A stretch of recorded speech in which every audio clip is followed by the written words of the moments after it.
fameuse couverture de 1988, qui prédit l'effondrement du dollar et l'émergence d'une nouvelle monnaie mondiale, en 2018. Chaque année, le magazine propose une édition spéciale, avec sur sa couverture, des prédictions pour l'année à venir. Beaucoup d'événements y sont détaillés sous forme de symboles codés. On y découvre sur celle de 2015, la prédiction des attentats de Paris.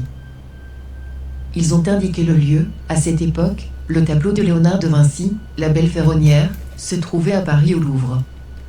Quant à la date, elle est inscrite sur les flèches. Voici les explications. Ici, nous avons 1, 1, 5, 1, 1, 3, mais nous savons déjà que les prédictions concernent l'année 2015. On enlève donc 15, ce qui donne 1, 1, 1, 3. Soit 11 et 13, 13 et 11, ou 31 et 11. Il n'y a pas 13 mois dans une année. Le choix se limite à 13 et 11, ou 31 et 11. Il n'y a pas 31 jours en novembre. Il nous reste donc 13 et 11 avec le 15, ce qui nous donne le 13 novembre 2015. Regardez bien cette couverture, car je vais vous parler des prophéties du magazine pour l'année 2017.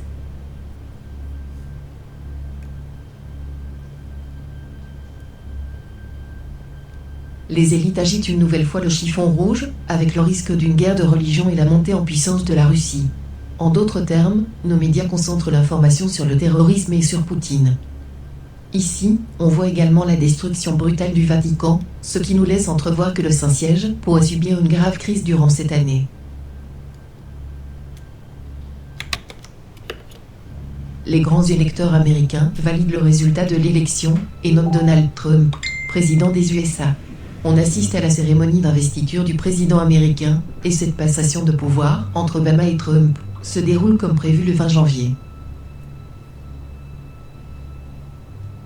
On est confronté à de grandes révélations liées à notre histoire, au sens large du terme. Ces profondes remises en question concernent notre religion, notre archéologie et nos gouvernements.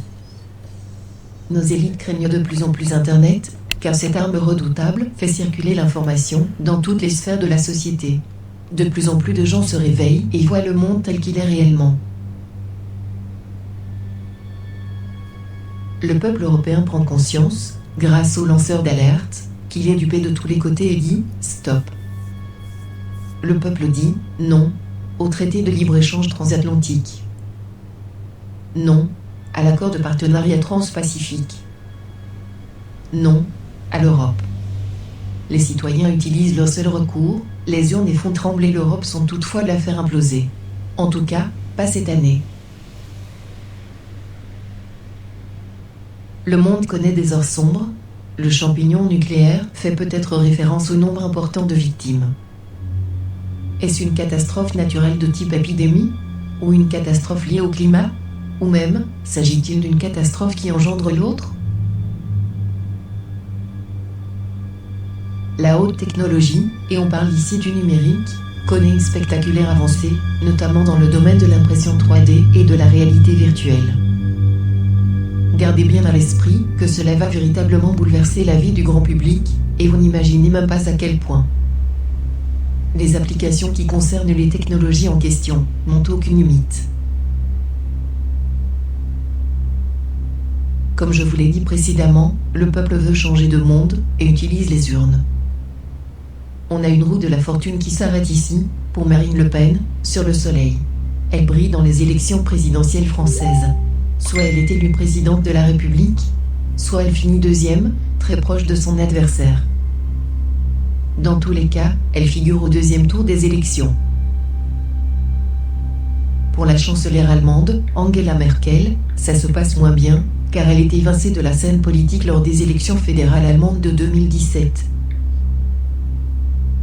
Le troisième personnage concerne les Pays-Bas, un certain Geert Wilders, leader du parti d'extrême droite. Il est mis en avant ici, mais il semble que les résultats soient très improbables. Résultats serrés? Triche? 2017 marque le pic de la starisation et voit émerger un grand nombre de nouvelles jeunes stars.